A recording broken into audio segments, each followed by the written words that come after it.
Hello, and welcome to A Crosstalk, a series hosted by Renew America Together, focused on fostering bipartisan dialogue, encouraging civil leadership, and healing the political divisions of our current American society. Renew America Together is a 501c3 established to minimize the effects of divisive rhetoric through bipartisan dialogue and education. My name is Lincoln Zaleski. I'm a disinformation specialist at Renew America Together and the host of A Crosstalk. This is the fourth episode in our series. I'm joined today by Shakira Mills, the Deputy Chief of Staff for the Bridge Alliance, a coalition of over 100 organizations that promote civil rights and democracy. As Renew America Together recently became a member of the Bridge Alliance, Shakira is here to give us her story and introduce the audience to our newest partnership. Shakira, welcome to the show. Thank you so much for having me. So I figured the way we'll start off is we'll jump into questions and see what happens from there. So as a recent college graduate, could you introduce yourself to our audience and give us some background into how you got involved in promoting civil dialogue and promoting bipartisanship? Yeah. Like you said, I'm Shakira. I'm the Deputy Chief of Staff for Bridge Alliance, which is basically me seeing operations. So I have my hand in pretty much everything. But as far as me getting into civil dialogue and bipartisanship, I went to Virginia Wesleyan, which many don't know is a liberal arts college. Prior to it becoming a university, it was labeled as a liberal arts college, which means that not only were the majors and minors very like outlandish and out there compared to traditional universities, but the student base was incredibly diverse, right? So for 5 years, because I had double majored, so I did an extra year. But for 5 years, I was exposed to like so many different people. And so with being there, I kind of learned a few things, two of them being this. I learned that people that have a lot of differences can definitely coexist and live peacefully, but they have to talk to each other. They have to talk to each other. So dialogue is probably the key to community. Like without it, there is no community. And I also learned that one community does not have all the answers to human existence and human coexistence at all. No matter the community, no one perspective has all the answers to all of our problems. And so we need everybody. We need the differences that we have in order to thrive. Like everybody has a piece of something that we need in order to maintain our society. And so with bipartisanship, you're looking at all the different perspectives there are out there. Specifically with bipartisanship, it's politically, ideologically, but in like human terms in general, you need different perspectives in order to thrive. You can't just have one. Absolutely. And in some of the work that I've done with disinformation, one of the things we talk about is diversity of media ownership and diversity of media. And the reason for that is that when you have a whole bunch of different people from different backgrounds, from different communities that own the media, you focus on different stories and you focus on different components, and it allows for democracy to flourish. So we talk about media as kind of the fourth estate of democracy, but it really is the foundation for, like you were saying, civil dialogue and civil communications. And so all these studies have come out that shows diversity of media ownership really protects us against disinformation, against democratic issues that arise. And so I think everything that you experience personally tends to ring true in my experiences as well.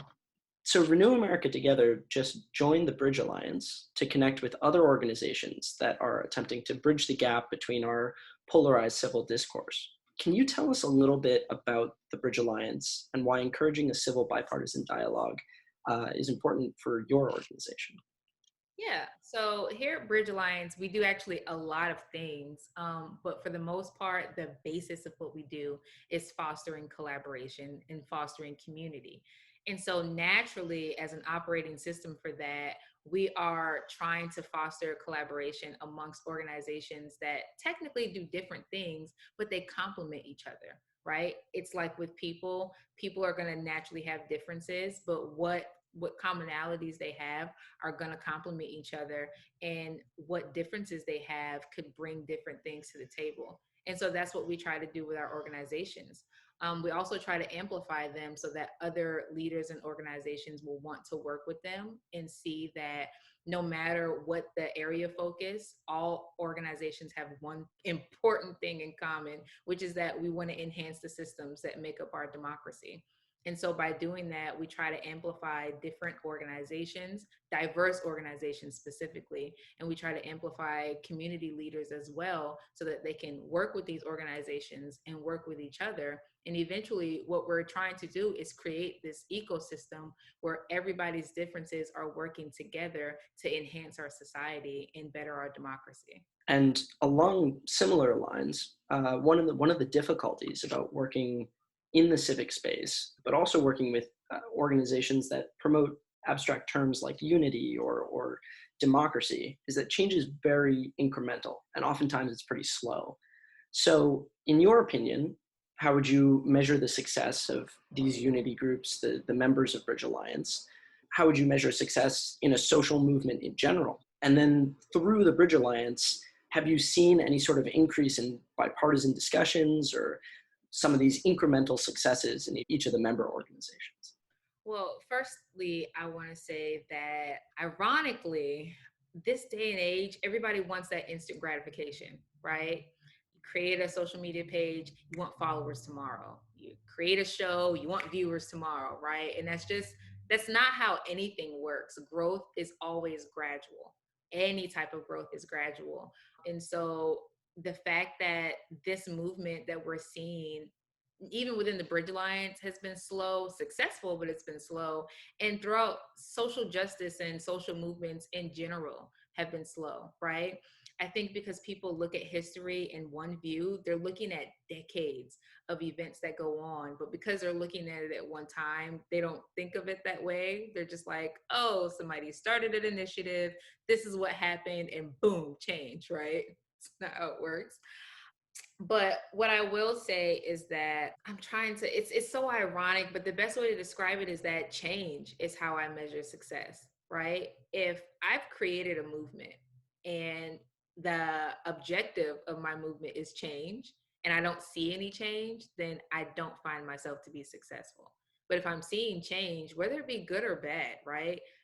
There's some type of effect that my movement is having. And so that's how I measure success. Any change in narrative that I'm seeing in mainstream media or even amongst like the nonprofit world, I consider that to be success. When I see new people in my email that say, "Hey, I found your organization and I love what you do," or even, "Hey, I found your organization and what the heck is wrong with y'all?" Like it's still I've reached you, right? So that's success. When I hear about two of our community leaders or two of our organizations collaborating with each other, that's success. That means that a conversation had been had and now a project or an initiative has come out of it. It's success. We're getting somewhere. So, literally, any type of change is how I measure success. And within the Bridge Alliance, we've had a ton of collaboration between our members and between our community leaders that are within our network, and this is literally how we're measuring our effect within this movement. And I couldn't agree more. There was a recent book that came out called Change by Damon Santola. He was a UPenn professor, and he's describing the way that social movements work. And what the common thought has been for much of the 21st century is that it's almost like a virus. When you think about a viral spread, it's instant. You interact with somebody on the train, and they're with you 100%, and you can keep moving on through that. So plenty of people think something like disinformation works that way, or something like a civil rights movement works that way, where you kind of interact with someone, you tell them what's up, and then they're with you, they're part of the movement. But in reality, it's not how things work at all. And so he describes this process called complex contagion, where basically, rather than moving through quick interactions like viral interactions, it's through a long process of dialogue, communicating with the people that sit at the dinner table with you, and then they go and they talk to their coworkers who they're close with, or their friends who they're close with, and it spreads out through all these social networks, not through an actual online campaign or an online movement. And you can point to even something like Black Lives Matter, which a lot of people have considered to be this very fast startup. It started back in the mid thousands with small communities interacting with one another, and kind of got a rebranding campaign, but is largely the same activists and the same actors as what was happening 15 years ago. And so you're absolutely right. Change is incredibly incremental and incredibly slow. And these little successes, the little news blurbs or even extra followers or extra emails, that absolutely makes sense as a way to measure incremental social success. So I'm going to switch gears a little bit and talk about, I feel like we've been pretty positive thus far. Talk about something that is concerning to you. So what is the most concerning part of partisanship and polarization in America for you personally? Is there a social trend or a political trend that keeps you up at night? I'll start with why partisanship and polarization is concerning to me. And I'm going to give you a full warning. I'm not a very surface person. I don't really think of everything on the surface. I kind of look at like the deeper consequences to everything.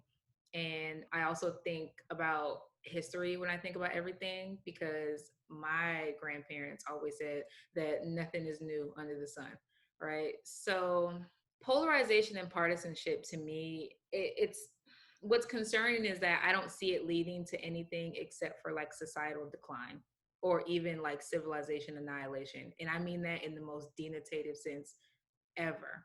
And I say that because, again, with history, let's really think about the basis of why certain civilizations have been taken out, right? It's always framed in that there was a stronger civilization that came in and conquered that civilization. But if you really think about it, if one civilization came and saw land and maybe went to it and decided to collaborate with the civilization that was already there, do you think those civilizations would have been annihilated? Probably not. What happens is one culture sees their ways as superior, and you do that and you see others as inferior, and eventually it leads to you wanting that perspective to be gone. And so I don't mean to be vulgar, but I personally don't see any other ending besides societal decline. If we walk around feeling like our personal perspectives are the only perspectives or are the superior perspectives and choose to invalidate other perspectives, it's going to lead to us being in a more hateful society than we're already in, which is going to lead to people wanting to annihilate whole communities. I don't see it ending any other way. As far as like a trend that I feel is concerning, anything that's considered like mainstream, the whole idea of there being like a mainstream culture, it's problematic to me. And I say that because when you have a certain set, a culture set that you're considering to be mainstream or like proper, right? You're invalidating others' existence because everybody is not going to exist in the same manner. And so if you have this culture set that you're considering to be mainstream, and then everything outside of that is improper or demonized or considered to be bad, you're infringing on someone else's existence. And it's completely problematic. And it keeps me up just for the simple fact that a lot of things about me don't fall within mainstream, right? I am not within the 1%. I'm not white. I'm not rich. I have a basic bachelor's, right?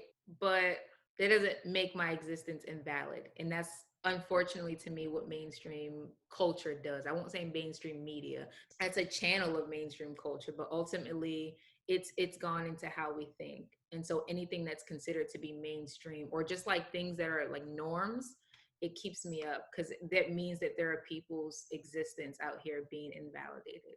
Well, first of all, I will say we love the deeper perspective, the historical perspective on this show. So I'm very glad that you brought that up.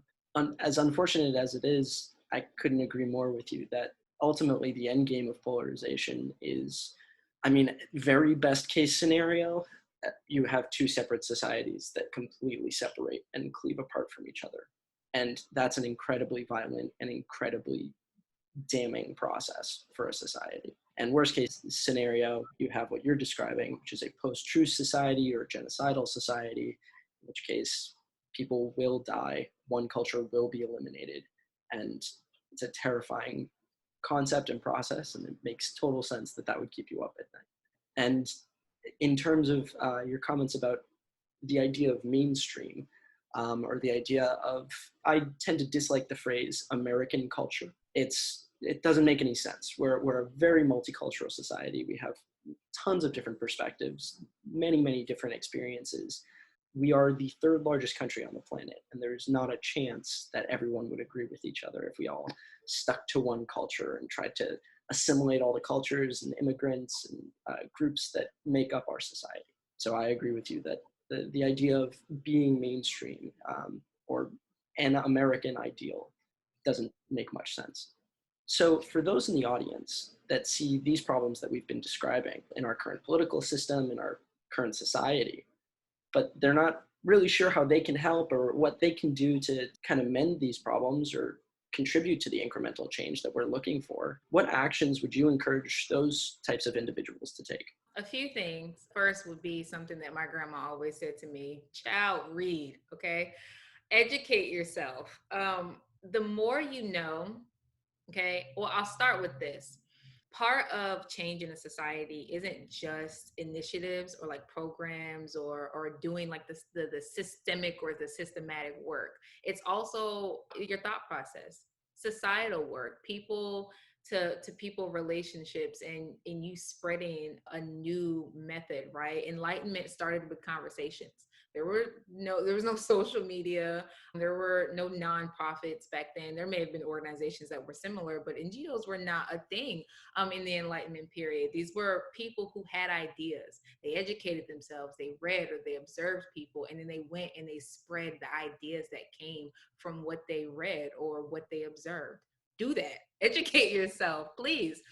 The more you read and the more you educate yourself, the more ideas you're going to have. And these are ideas that you're going to want to spread to people. And the more you spread that, the more people are going to think.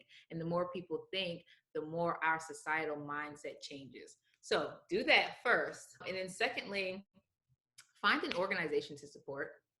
That's probably the biggest thing that I could tell. Like, even the average citizens, I could care less if you have some type of degree. I could care less if you're already in the professional world. You could volunteer at an organization. NGOs, we need volunteers. We thrive off of people coming to work with us. These organizations are made up of people, and you are people. So if you volunteering is benefiting us and it's benefiting the movement. You could also give, right? If you don't have the time to volunteer for an organization, helping staff support, giving, right? We dedicate our lives to this work. These are our jobs. And so having to maintain a lifestyle and having to dedicate our whole selves to this, it does unfortunately cost money. And so giving is how you can keep these organizations going. It's how you can sustain this movement. And also becoming a thought partner. If you've got years of experience in political theory or societal thought, you have ideas about how to fix our systems, or you have a new idea that you'd like a mass amount of people to hear about, or you have a solution to a problem that maybe you don't see anywhere, you could go on our website, bridgelines.us, by the way, shameless plug. You could go to our website. There's over 100 organizations that you could get involved with, or you could email, one of us and say, hey, I've got this idea that I've done such and such research on, and I feel that this organization or you would benefit from it. Who should I talk to about it? Being a thought partner is probably also one of the best ways that you could kind of make your mark in the movement. Absolutely. Those are all very helpful things. I know at Renew America Together, we encourage all of that. We have our education campaigns that we encourage people to be part of. Obviously, if you want to volunteer for us, if you would prefer General Clark or myself to speak at an event near you, that is helpful as well. And ultimately, definitely check out the Bridge Alliance. There are plenty of organizations there that would appreciate your support, would appreciate your help. And as a recent member, we would appreciate that as well. The closing question for this show is kind of always the same. We've gotten a whole slew of fun different answers. So I'll ask you, Shakira, if there's one policymaker or civil society figure that you admire or you try to emulate from the past or from the present, who would that be? And I thought about this. It would probably be Maya Angelou. And not for the reasons that a lot of people are going to think that they are. Yes, she is a Black woman. I'm a Black woman. It's not the only reason as to why I admire and want to emulate her, but it's how she spoke, right? A lot of people don't pay attention to this. Maya Angelou had such like the cadence in her voice and the diction, right, and how the pace even in which she chose to speak. It's like she was what I consider to be a compassionate communicator, and that's what I aim to be. I don't, want to say the same things as Maya. I don't want to necessarily advocate for the same things or even speak in the same way. I want to be as effective as a communicator as she was.